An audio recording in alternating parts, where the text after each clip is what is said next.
नमस्कार। डॉक्टर बीना कौशिक, एसपीसी राजकीय महाविद्यालय अजमेर। आज का मेरा टॉपिक है तराइन के युद्ध के परिणाम। तराइन का युद्ध जो भारतीय इतिहास में एक महत्वपूर्ण युद्ध साबित हुआ, उस युद्ध के क्या परिणाम निकले। 1191 में हम देखें तराइन का प्रथम युद्ध और 1192 में तराइन का द्वितीय युद्ध हुआ। इन द्वितीय युद्ध जो था निर्णायक युद्ध था और युग परिवर्तनकारी कालीन संघर्ष था, जिसमें हिंदू राज्य सत्ता के स्थान पर मुस्लिम राज्य सत्ता की स्थापना हुई। ये दोनों ही युद्ध जो हम देखें मोहम्मद गौरी और पृथ्वीराज थड़ के बीच में हुए। तो इस तराइन के युद्ध के परिणाम में हम देखें सबसे जो महत्वपूर्ण परिणाम निकला वो था चौहान राज्य की समाप्ति। चौहान राज्य जो लगभग 250 वर्ष पुराना चौहान राज्य जो कि भारत में उत्तर भारत में स्थापित था, वो चौहान राज्य समाप्त हुआ। चौहान राजपूत सबसे पहले सांवर और फिर उसके बाद में अजमेर और दिल्ली में स्थापित हुए। चौहानों ने उत्तर भारत में लगभग संपूर्ण उत्तर भारत को विजय किया था और उस समय के 12वीं शताब्दी के शक्तिशाली शासक थे। तो इस राज्य को इस संघर्ष से समाप्त हो गए और चौहान राजपूत यहाँ से समाप्त हो जाते हैं।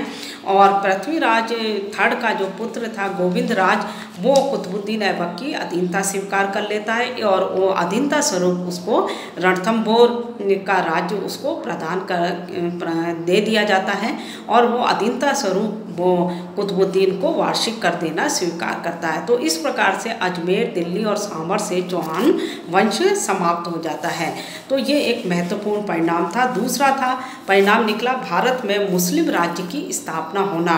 तराइन के युद्ध के बाद हम देखें तो गौरी का मुकाबला करने वाला जो किसी में भी ऐसी शक्ति नहीं रही जो कि मोहम्मद गौरी से मुकाबला करें, और इस कारण से मोहम्मद गौरी ने भारत में अजमेर, दिल्ली, कन्नौज, गुजरात, बंगाल और बिहार आदि सभी राज्यों को धीरे धीरे करके अपने अधिकार में ले लिया और भारत में मुस्लिम राज्य की स्थापना की। इन जीते हुए प्रदेशों में उसने अपने जो हम कहें अपने प्रतिनिधि नियुक्त किए, अपने सेनापति नियुक्त किए, जो कि उसके गजनी लौट जाने के बाद भी भारतीय प्रदेशों की प्रशासनिक और सैनिक व्यवस्थाओं को संभाले हुए थे और भारत में मुस्लिम राज्य की स्थापना करने में वो सफल रहे। तीसरा जो इसका परिणाम निकला वो था भारत में इस्लाम धर्म का प्रचार हुआ। भारत में मुस्लिम सत्ता स्थापित होने के बाद मुस्लिम शासकों ने इस्लाम धर्म का तेजी से प्रचार किया। हिंदू मंदिरों को तोड़े गए, मस्जिदों का निर्माण हुआ। अजमेर में 2.5 दिन का झोंपड़ा बना। उदाहरण के रूप में हम देखें दिल्ली में कुबात उल इस्लाम मस्जिद का निर्माण हुआ। तो इस्लाम धर्म भी भारत में तेजी से फैलने लगा।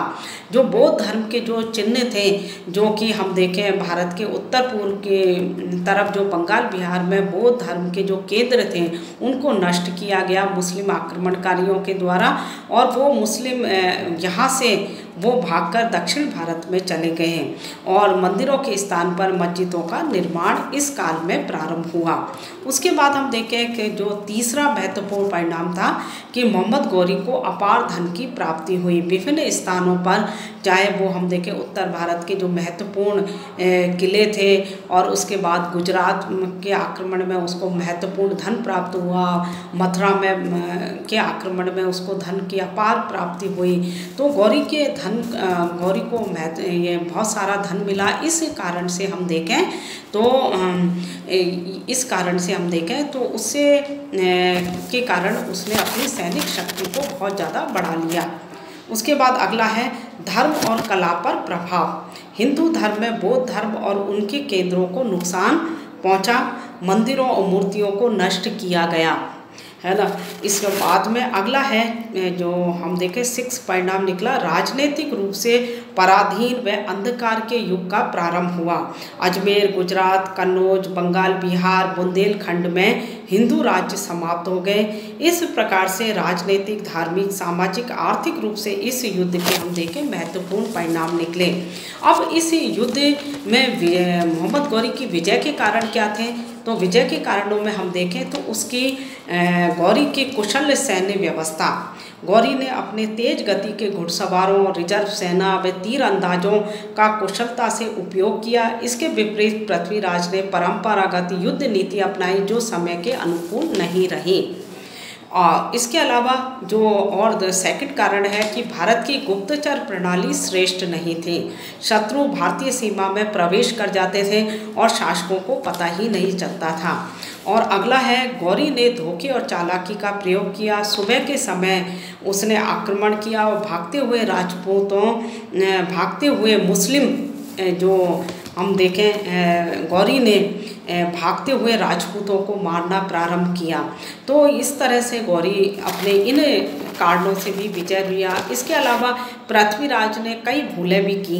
तराइन के प्रथम युद्ध के बाद पूरी सैनिक तैयारी ना करना, राजपूतों को अपना शत्रु बनाना, उत्तर पश्चिमी सीमा की सुरक्षा ना करना, इन सब कारणों से भी हम देखें पृथ्वीराज की विजय हुई। तो तराइन के युद्ध के परिणाम भी बहुत महत्वपूर्ण है और साथ ही हम देखें इसमें मोहम्मद गौरी की विजय के भी अनेक कारण हैं। तो तराइन का युद्ध भारतीय इतिहास में एक महत्वपूर्ण युद्ध साबित हुआ है। युग परिवर्तनकारी घटना मानी जाती है, निर्णायक युग है जिसने हिंदू राज्य को समाप्त करके मुस्लिम राज्य को भारत में स्थापित किया। धन्यवाद।